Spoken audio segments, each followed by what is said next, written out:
Students, ये relation and function chapter का 5th lecture है। इसमें हम लोग डिस्कस करेंगे ग्राफ ऑफ द फंक्शंस का। ओके, सो फर्स्ट फंक्शन है आइडेंटिटी फंक्शन। इसको हम डिफाइन करेंगे। Function is define from real number to real number such that f of x is equal to x. Okay, so इस function को हम कहते हैं आइडेंटिटी फंक्शन।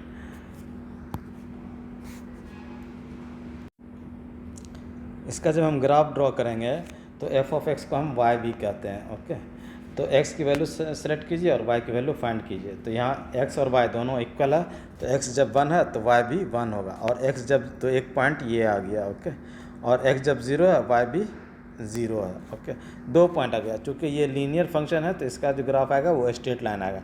स्ट्रेट लाइन के लिए 2 पॉइंट सफिशिएंट होता है ड्रॉ करने के लिए। तो इसके लिए इस 2 पॉइंट को ज्वाइन करते हुए जो हम ड्रॉ करेंगे लाइन, वो इस फंक्शन का ग्राफ होगा। ओके, ये आ गया, that is y f of, और y is equal to x कह लीजिए या f of x is equal to x कह लीजिए। इस तो उस फंक्शन का ये आ गया ग्राफ। ओके, नेक्स्ट है constant function. Okay, so here function is defined from r to r such that f of x equal to c denote करता है किसी नंबर को। कांस्टेंट 5, -3, 2, 1/2 कुछ भी हो सकता है c का वैल्यू।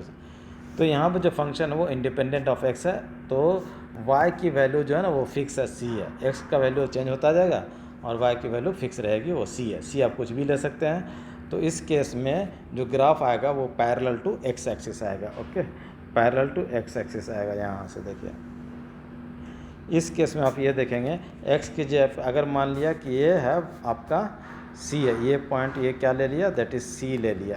ओके, तो x अगर 1 है तो भी y की वैल्यू आपको c पॉजिटिव है, where c is greater than 0 के लिए ग्राफ ड्रॉ कर रहा हूँ।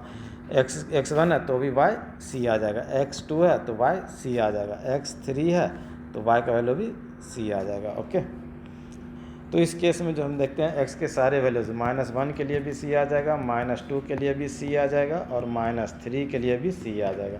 तो इस केस में domain is equal to, domain जो आ जाएगा आपका वो आ जाएगा रियल नंबर ही आ जाएगा, और रेंज जो आएगा वाई एक्सिस का सिर्फ एक पॉइंट कवर कर रहा है, दैट इज c। तो इस केस में जो आ जाएगा range is equal to c आ जाएगा। ओके, हम ग्राफ से भी डोमेन और रेंज बता सकते हैं। ओके, तो ये देखेंगे ग्राफ डोमेन और रेंज बताने के लिए ये जो ग्राफ है एक्स एक्सिस और वाई एक्सिस को है ना कितने पार्ट में कवर कर रहा है। तो ये ग्राफ पूरे एक्स एक्सिस को कवर कर रहा है, लेकिन वाई एक्सिस को ये सिर्फ 1 पॉइंट पे कवर कर रहा है। तो वाई एक्सिस पे जितने पॉइंट को कवर करेगा वही उसका रेंज हो जाएगा, और डोमेन जो हो जाएगा वो एक्स एक्सिस को जितने पॉइंट पर कवर करेगा वो उसका डोमेन हो जाएगा। ओके, इसी ढंग से हम इसका कह सकते हैं कि इसका डोमेन और range, domain of the function भी यहाँ रियल नंबर होगा। इसको जो है ना अगर हम ये टिल्ट करेंगे तो ये जो है ना पूरा कवर कर लेगा एक्स एक्सिस को, और अगर हम इस डायरेक्शन में टिल्ट कर लेंगे तो ये पूरे वाई एक्सिस को कवर कर लेगा। डोमेन भी यहाँ रियल नंबर हो जाएगा और रेंज ऑफ द फंक्शन भी यहाँ रियल नंबर हो जाएगा। Okay, polynomial function, polynomial function में हम सबसे पहले ये देखेंगे f of x equal to x square का graph, that is y equal to x square का ग्राफ। तो एक्स का वैल्यूज़ यहाँ पॉजिटिव ले या निगेटिव ले, एफ ऑफ एक्स जो हमेशा वो आएगा पॉजिटिव आएगा। तो इसका जो ग्राफ आता है वो इस ढंग से आएगा। इसका जो ग्राफ आ जाएगा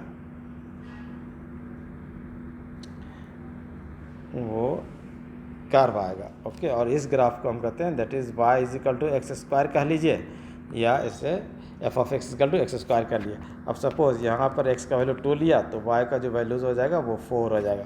सिमिलरली x का वैल्यू अगर हम -2 लेंगे तो y का वैल्यू 4 ही आएगा। ओके, इस ग्राफ को हम कहते हैं पैराबोला। ये चूँकि ये क्वाड्रेटिक का ग्राफ है इसलिए इस ग्राफ को हम कहेंगे पैराबोला कहेंगे। ओके, और नेक्स्ट है फंक्शन है that is f of x equal to x cube है। ओके, तो इसमें आप ये देखिएगा f of 2 is equal to 2 cube which is equal to 8 आ जाएगा, and f of -2 that is -2 का क्यूब आएगा विच इज़ इक्वल टू -8 है। तो यहाँ देखिएगा जब x पॉजिटिव है तो एफ ऑफ एक्स भी पॉजिटिव होगा, जब x नेगेटिव है तो एफ ऑफ एक्स भी निगेटिव आएगा, निगेटिव आ रहा है। तो इसका जो ग्राफ आएगा फर्स्ट क्वाड्रेंट और थर्ड क्वाड्रेंट को कवर करेगा। तो इसका ग्राफ कुछ इस ढंग से आएगा।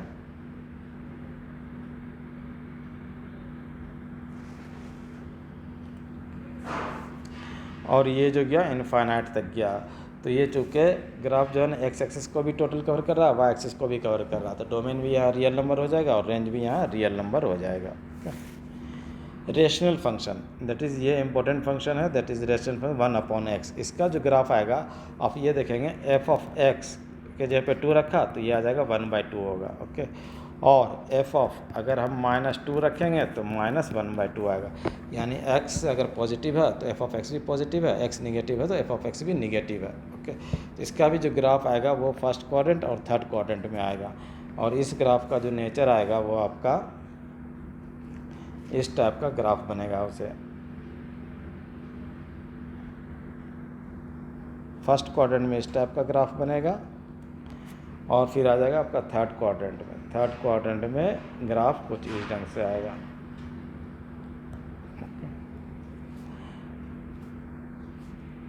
तो 1/x का ग्राफ ये आ गया। ओके, अब यहाँ देखिएगा x का वैल्यू 0 अलाउड नहीं है, तो डोमेन कहेंगे रियल नंबर एक्सेप्ट 0, और इसका रेंज भी आ जाएगा रियल नंबर एक्सेप्ट 0 आ जाएगा। ओके, तो यहाँ पे देखिएगा चूँकि x का वैल्यू जैसे जैसे यहाँ फंक्शन में जैसे जैसे f(x) का वैल्यू बढ़ता जाएगा वैसे वैसे x का वैल्यू हम बढ़ाते जाएंगे तो f(x) का वैल्यू घटता चला जाएगा। ओके, इसलिए इस ढंग से आएगा, तो ग्राफ इस ढंग से कर्व होगा। ओके,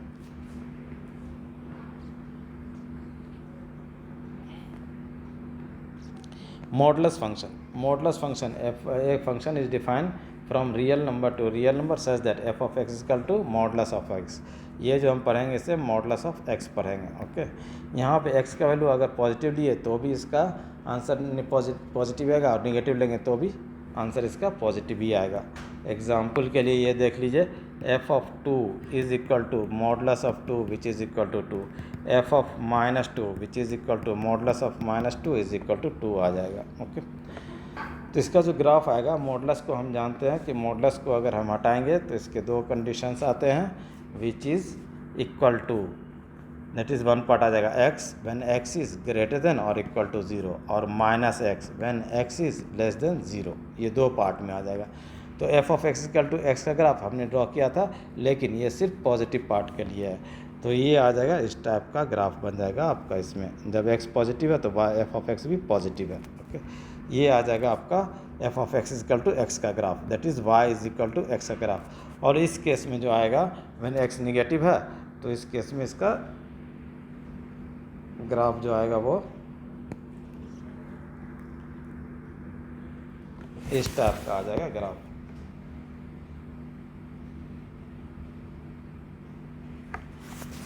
इसे आप ऐसे अंडरस्टैंड करा, जब x का वैल्यू 1 लिया तो भी यहाँ पुट करेंगे, क्योंकि इस कंडीशन को सेटिस्फाई कर रहा है। x का वैल्यू 1 लेंगे तो y का वैल्यू भी 1 ही आएगा। x का वैल्यू जब हम 2 लेंगे तो y का वैल्यू 2 ही आएगा। x का वैल्यू अगर हम 4 लेंगे तो y का वैल्यू भी क्या आएगा, 4 ही आएगा। अब x का वैल्यू अगर -1 लेंगे तो भी f(x) क्या आएगा, 1 ही आएगा, इसलिए ये आ जाएगा। f(x) इक्वल टू -2 लेंगे तो भी इसका आंसर क्या आएगा, 2 ही आएगा। इस ढंग से हम क्या देख रहे हैं कि इस दोनों पार्ट का अगर लिखिएगा दैट इज़ -1 और ये -2, इस ढंग से अगर लेंगे तो ये जो ग्राफ हो जाएगा y is equal to x का, और ये ग्राफ हो जाएगा आपका y is equal to -x का। तो ये देखिएगा y एक्सिस को 0 से इन्फिनिटी तक कवर कर रहा, और x एक्सिस को पूरे x एक्सिस को कवर कर रहा, तो डोमेन आ जाएगा इसका रियल नंबर और रेंज आ जाएगा 0 से इन्फिनिटी। नेक्स्ट आ गया signum function, a function from real number to real number such that f(x) equal to 1 when x is greater than 0, f(x) equal to 0 when x equal to 0, f(x) equal to -1 when x less than 0 आ गया। Okay, इसका जो आप graph देखेंगे तो यहाँ देखिएगा f(2), तो 2 देखिए इस x ग्रेटर देन 2 है। ओके, तो यहाँ पुट करना पड़ेगा, तो ये आ जाएगा 1 आ जाएगा। इसी ढंग से f(3), इसका भी आंसर क्या है, 1 आ जाएगा। एंड f(5), इसका वैल्यूज़ क्या आ जाएगा, दैट इज़ 1 ही आ जाएगा। ओके, तो जब हम x ग्रेटर देन 0 लेते हैं तो f(x) का वैल्यू 1 ही होता है, और ग्रेटर लेते हैं 0 नहीं लेते हैं, यहाँ 1 आ जाएगा। फिर इसका ग्राफ इस ढंग से हम डिनोट करेंगे। ओके, ये आ गया। अब देखेंगे जब x 0 है तो f(x) का वैल्यू भी 0 है, तो नेक्स्ट जो आ जाएगा वो आपका ये आ गया ग्राफ, ये x 0 है तो y 0 है। और जब x -1 है, जब x लेस देन 0 है तो f(x) -1 है, तो -1 के लिए हम यहाँ -1 है, ये -1 और लेस देन 0 एक्स की वैल्यू, तो एफ ऑफ एक्स का वैल्यू -1 है। तो ये भी कांस्टेंट फंक्शन है जो कि पैरेलल टू एक्स एक्सिस आएगा, ये आ जाएगा इसका ग्राफ। तो ये सिग्नम फंक्शन का ग्राफ है। ओके, इसका जो डोमेन आ जाएगा वो रियल नंबर आ जाएगा और रेंज जो आ जाएगा वो आएगा that is range of function, that is आ जाएगा आपका -1, 0 और 1 आ जाएगा। ओके, नेक्स्ट आ गया greatest integer function. Greatest integer function को हम इस ढंग से डिनोट करते हैं। Okay, where x belongs to real number, इसे पढ़ेंगे।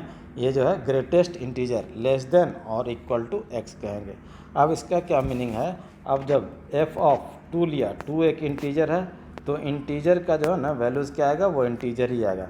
अगर इंटीजर नहीं है एफ ऑफ 1.5, तो अब ये देखिएगा 1.5 किस दो इंटीजर के बीच में है, 1 और 2 के बीच में है 1.5।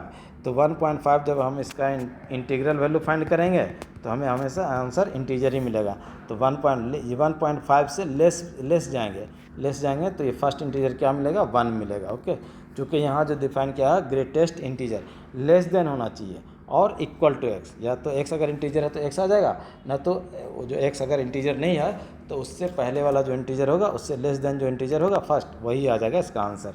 इसी ढंग से हम ये कहेंगे एफ ऑफ 1.9 अगर फाइंड करेंगे तो greatest integer of 1.9 which is also equal to 1, क्योंकि ये भी इंटीजर जो है 1.9 जो है नंबर वो 1 और 2 के बीच में लाई कर रहा है। ओके, 1 और 2 के बीच में लाई कर रहा है, इसलिए इसका आंसर 1 ही आ जाएगा। ओके, तो इस ढंग से अब हम ये कह सकते हैं 2.5 का भी आंसर क्या आ जाएगा, वो 2 ही आ जाएगा। अगर हम माइनस लेंगे एफ ऑफ -3.5 ले लेंगे तो -3.5 जो आ जाएगा वो -3 और -4 के बीच में आता है -3.5, तो इसका जो आंसर आ जाएगा -3.5 का आंसर आ जाएगा -4 आ जाएगा। ओके, इसी लॉजिक से अगर हम ग्रेटेस्ट इंटीजर फंक्शन का ग्राफ ड्रॉ करेंगे तो आप ये देखेंगे। ओके, जब अब हम इसका ग्राफ ड्रॉ करेंगे तो ये देखेगा x जब 0 से 1 है तो y की वैल्यू जो है ना x 0 पर भी 0 है और 1 तक में भी ये क्या आएगा आपका 0 ही रहेगा, और 0 पर ये आ जाएगा सर्किल। जैसे x का वैल्यू 1 लेंगे तो y का वैल्यू क्या आ जाएगा, 1 आ जाएगा, ये आ जाएगा। ओके, अब 1 और 2 के बीच में जो भी वैल्यू जाएगा x का वैल्यू y का वैल्यू 1 ही रहेगा, और 2 पर ये 2 पर जो आएगा वो जंप करके ये क्या आ जाएगा, y का वैल्यू 2 आ जाएगा। ओके, इसी ढंग से ये ग्राफ ओके प्रोसीड करेगा, ये आ जाएगा। तो यहाँ सर्किल आपको देना पड़ेगा और यहाँ डॉट देना पड़ेगा। उसी तरह जब x अगर 0 से स्मॉलर है तो y का वैल्यू आ जाएगा -1 आ जाएगा, ये आ गया -1, -2, -3। तो x का वैल्यू 0 और -1 तक अगर रहेगा तो ये रहेगा -1 तक ही रहेगा। -1 से जैसे स्मॉलर होगा तो ये जंप कर जाएगा आपका 2 पर। ओके, ये 2 पर आ जाएगा, ये 2 पर जंप करेगा, 2 से -1 -1.5 ये आ जाएगा -2 पर, फिर यहाँ तक जाएगा -2 पर भी -2 ही मिलेगा। ओके, -2 पर 2 ही मिलेगा। इस ढंग से ग्राफ ये प्रोसीड करेगा। इसका जो डोमेन आ जाएगा, डोमेन रियल नंबर आ जाएगा और रेंज ऑफ दैट फंक्शन जो आएगा वो एक इंटीजर आएगा। ओके, ये ग्राफ इतना ही पढ़ना आपको। Okay, thank you.